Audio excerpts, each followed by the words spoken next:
بسم اللہ الرحمن الرحیم۔ رمضان المبارک میں زکوٰۃ کے عنوان سے جو بیان کیا جاتا ہے اس میں عام طور سے بعض کتابوں میں اور بعض حضرات اپنے بیانات میں یہ واقعہ بھی نقل کرتے ہیں کہ اللہ کے نبی علیہ السلام کے زمانے میں ایک صحابی تھے حضرت ثعلبہ بن حاتب۔ وہ آپ صلی اللہ علیہ وسلم سے درخواست کی کہ میں غریب آدمی ہوں، میرے لیے دعا فرما دیں، تو آپ صلی اللہ علیہ وسلم نے ان کے لیے دعا فرمائی کہ اللہ مجھے مالدار بنا دے۔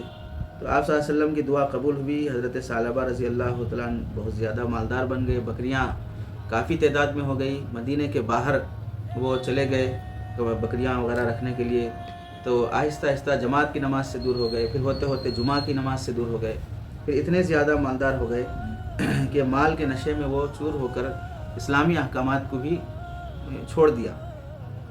چنانچہ نماز میں حاضر نہیں ہوئے، حتیٰ کہ زکوٰۃ دینے سے بھی اعراض کر لیا۔ جب صحابہ ان سے زکوٰۃ وصول کرنے کے لیے گئے تو انہوں نے زکوٰۃ دینے سے انکار کر دیا۔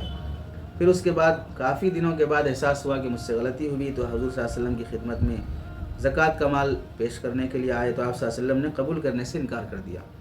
پھر اس کے بعد حضرت ابوبکر رضی اللہ تعالیٰ عنہ، حضرت عمر رضی اللہ تعالیٰ عنہ، حضرت عثمان رضی اللہ تعالیٰ عنہ کا دور آیا۔ تینوں دور میں انہوں نے ہر امیر المؤمنین خلیفہ کے پاس زکوٰۃ کا مال پیش کیا، چونکہ اس وقت بیت المال میں زکوٰۃ جمع کی جاتی تھی، تو تینوں خلفاء نے زکوٰۃ لینے سے انکار کر دیا۔ بالآخر حضرت عثمان رضی اللہ تعالیٰ عنہ کے زمانے خلافت میں ان کا انتقال ہو گیا۔ اس طرح گویا کہ ایک صحابی جو پہلے غریب تھے، مال کی وجہ سے وہ دیندار کے بجائے دنیا دار ہو گئے، اور نماز اور جمعہ کی نماز جماعت سے بھی محروم ہو گئے، حتیٰ کہ اللہ کے نبی علیہ السلام کی ناراضگی کی حالت میں ان کا انتقال ہوا۔ زکوٰۃ نہ دینے کی اہمیت پر اور اس کی توبیخ اور تنبیہ پر یہ واقعہ عموماً بیان کیا جاتا ہے۔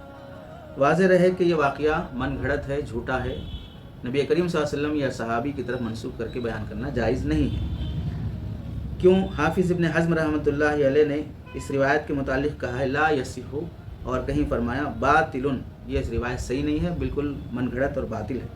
حافظ ابن عبد البر رحمۃ اللہ علیہ نے اس روایت کے متعلق کہا یہ روایت غیر صحیح، بالکل صحیح نہیں ہے۔ امام قرطبی رحمۃ اللہ علیہ نے حافظ ابن عبد البر کے کلام پر اعتماد کرتے ہوئے کہا کہ یہ روایت بالکل صحیح نہیں ہے۔ حافظ ابن کثیر رحمۃ اللہ علیہ نے اس روایت کو غیر صحیح، بالکل جھوٹی اور من گھڑت روایت کہا۔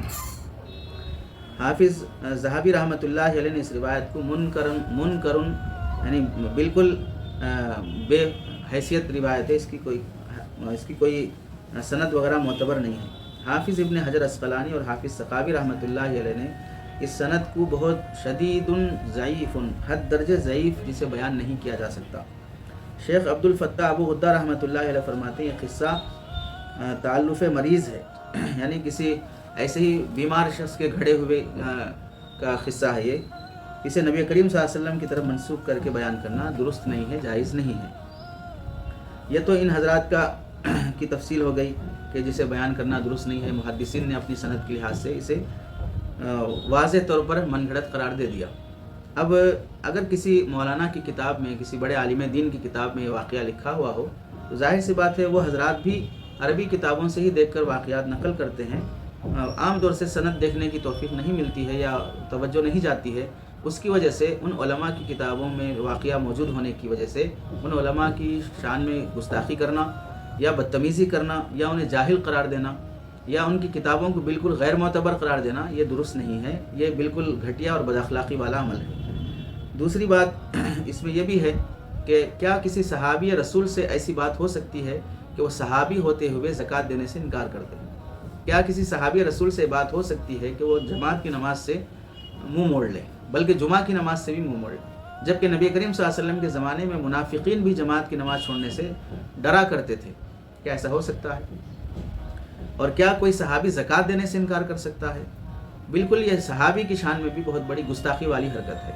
اور کیا نبی کریم صلی اللہ علیہ وسلم نے بالفرض اگر زکوٰۃ کا مال وصول نہیں کیا تو خلفائے راشدین کا عمل ایسا درست ہو سکتا ہے کہ وہ بعد میں توبہ کرنے والے کی توبہ قبول نہ ہو کہ بھئی میں توبہ کر چکا ہوں اور واپس آنا چاہ رہا ہوں، اپنی غلطی پر مجھے شرمندگی ہے، میں معافی مانگنا چاہ رہا ہوں اور میری زکوٰۃ قبول کر لی جائے، مجھے عام مسلمانوں کی طرح شامل کر لیا جائے؟ تو کیا کوئی شخص توبہ کر کے واپس لوٹنا چاہتا ہو تو اس کی توبہ قبول نہیں ہو سکتی؟ تو کیا اللہ کے نبی علیہ السلام یہ عمل سے ظاہر فرمانا چاہ رہے ہیں کہ تمہاری توبہ قبول نہیں ہے؟ آپ صلی اللہ علیہ وسلم نے ظاہر کیا تو کیا دیگر خلفائے راشدین کو بھی یہ معلوم ہو گیا کہ ان کی توبہ کبھی قبول نہیں ہوگی؟ تو ایسے کئی سوالات ہوتے ہیں جو عقلی طور پر بھی اس روایت کے غیر معتبر ہونے کو بتاتے ہیں، اور سندن بھی محدثین کا کلام گزر چکا ہے، اس لیے کسی صحابی کی طرف ایسا واقعہ منسوب کر کے بیان کرنا ناجائز اور حرام ہے، گناہ کا ارتکاب ہے، اس سے بچنا چاہیے۔